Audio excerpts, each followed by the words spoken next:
Hi, this is Kendra Brito, and today we're going to talk about earnest money. In a previous video that I did, we talked about the due diligence fee, which is one of the type of fees that is offered to the seller when the buyer submits the offer.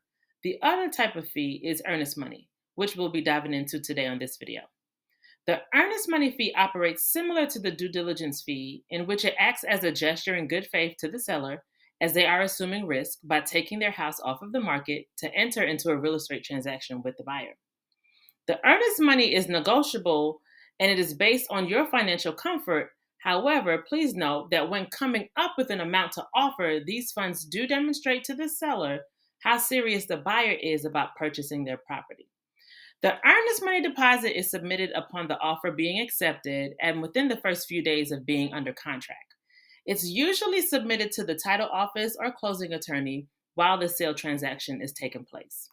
The next step in the process is the due diligence process.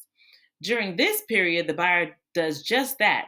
They do their due diligence to investigate the property to see if they indeed want to complete the transaction. This process includes getting things done like an appraisal, an inspection, to understand the full scope and condition of the house and the transaction. The due diligence period typically takes 15 to 20 days or as negotiated in the offer to purchase contract. If during that time period you, as the buyer, decided that you no longer wanted to continue in the purchase of the property, you have the right to walk away from the transaction within the allotted due diligence period as stated in the contract. In this case, you will receive a full refund of your earnest money if you withdrew from the contract before the due diligence period has come to an end. For example, if your due diligence period is from June 1st to June 20th, and you decided to withdraw from the contract on June 19th, due to the inspection coming back with some concerning items or financing not going through, you are entitled to a refund of your earnest money. On the other hand, if you wanted to withdraw on June 21st for the same reason or something else, you would have forfeited your earnest money deposit and it will not be refunded back to you. At this point, the seller would be entitled to those funds.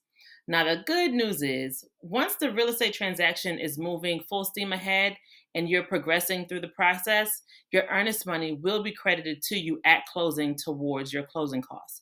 As always check with your trusted real estate agent to guide you through every stage of the process.